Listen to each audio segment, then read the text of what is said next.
I choose you, the Pokemon Indigo League Episode 1 breakdown. Let's begin. Episode starts off with a battle between a Nidorino and Gengar, as in the background we hear a boy talking. Who that boy is, Ash Ketchum, our main protagonist we will be seeing for over the next 1,000 episodes. But as we see him talking about how he's going to be the greatest Pokemon master of them all, we see his mom Delia come in, scaring him shitless, leading to him go to bed to make sure to get up on time to meet with Professor Oak. While Ash is sleeping, we see him dream about the free starter Pokemon and which one he'll choose, and we see how in his sleep he has the issue of sleep moving. So, as he's choosing the Pokemon in his separate dreams that look like it anyway, may be the same dream, but it really doesn't insinuate that. But anyway, moving on from that, that's not really important overall at the moment. Anyway, as I'm saying, we see Ash go through the stages of choosing each of the starters from Kanto, from Bulbasaur, Charmander, and Squirtle, and we see how he likes them all in the dream, and he throws the Pokeball. While he's doing that, in the middle of his midst of his sleep, you see Ash's alarm clock that kind of looks like a Pokeball roll into his sleeping hand, and feeling it feel like a Pokeball in his sleep, he throws it, leading to it being smashed, and leading to Ash sleeping in for meeting with Professor Oak to get his Pokemon. As Ash wakes up, he realizes what's happened and he is running late, so instead of taking your time at this point and knowing that it's already too late, he decides to rush out in his pajamas down the street, straight for the Pokemon lab, and see if whether or not there's any Pokemon left for him to choose from. So as he reaches the lab, we see a crowd of people surrounding the lab with a limo, and from there we see a group of cheerleaders cheering for a person. The person in question is Gary Oak, the grandson of Professor Oak. And we see Ash run into Gary, and Gary make a snide remark, and as the things go on, we see them make talk and whatnot, and how Gary is kind of a dick to Ash, but they're kids being morons to each other. So anyway, after Gary bugged off with his cheerleaders in his limo, Ash goes and meets with Professor Oak and asks him whether or not there's Pokemon left, after explaining his whole situation, how he slept in and whatnot, leading to Professor Oak bringing him in and watching as he picks each of the starters, making a snide, punny remark to Ash, pointing out how basically if you didn't sleep in, you probably would have been able to get a choice of any of the stars you wanted, but since you don't, you're not getting any of these because all three of them are just out of the question outright.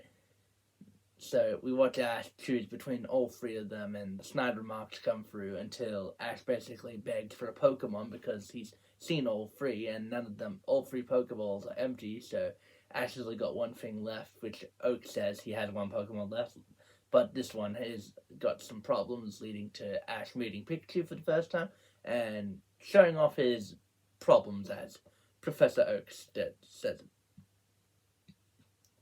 We see him go off and ramble about normal facts that you'd get from the Pokedex, I believe, of Pikachu. And we see Pikachu Electro Thundershock Ash, and we see the comical thing that will be for a while with a lot of his Pokemon when they injure him in the comedic sense, his hair poofing up like a afro and whatnot, leading into funny shenanigans as Ash leaves with Pikachu to meet. As he's leaving to go home, he sees his mom with a heap of townspeople, and they're all basically there to tell Ash good luck and whatnot. Ash's mom gives him his bag with all these things packed, telling him specifically what they are and what's in them, being overbearing and protective, leading to Ash getting embarrassed as all hell, and him getting slightly grumpy at his mom. And then we see her talk to Ash about, is that your Pokemon? And whatnot, And we see Delia ask why isn't Pikachu in his Pokeball, and Ash tries to put him away, and Pikachu just kept whacking the Pokeball back, leading into basically them going back and forth, and Ash's mom thinking it's a game of catch. Ash not very pleased with how his Pokemon's acting around people, his mother and whatnot, trying to impress her and whatnot. He leads off with Pikachu, as Oak suggests. Make sure to use the rubber gloves because rubber nullifies electricity, leading to Ash. Next scene, seeing Ash with the clothesline wrapped around Pikachu's waist and the rubber gloves on so he can't be electrocuted by Pikachu. And as Ash and Pikachu begin talking, trying to convince him to just kind of cooperate with him, Pikachu just isn't willing to, and then Ash tries to use the Pokedex as an example to prove that he's right and Pikachu should just obey him. But then Pikachu shows by poking the Pokedex in again for Pokemon information, leading to Dexter saying that some Pokemon don't like being in the Pokeballs and you shouldn't force them to be in them, leading to Pikachu being basically free to do as he pleases.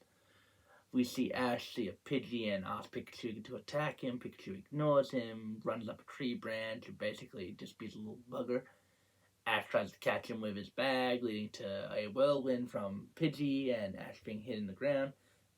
Next, we see Ash see a Rattata and find a rock. Ash decides since Pikachu isn't going to do shit for him, he's going to try to catch it himself. Throwing the rock at the Rattata runs away, and it hits a Fearer. No, Fear is the... Whichever one shows up on the... Whichever one is the pre-evolution, Spearow or Fearow. I don't believe it's Fearow, though. I think it's Spearow. So anyway, we see Spearow get hit and get grumpy. We see Pikachu basically electric shock him. And then we lead to the big scene of a herd or a flock of freaking... Not Fearows, Spearows chasing down Ash and Pikachu as they're running away. They fall into a river, and as they're flying through the deep water, they catch onto a water, what's it called? Fishing rod. That's the term. That's the right term for it. And Misty, the Cerulean gym leader in the games, but a integral character in the anime, pulls him up. Leading to Ash and Misty's first interaction. Ash asks to steal Misty's bike to allow him to escape with Pikachu, leading to him running off with the bike and promising to give it back in the future.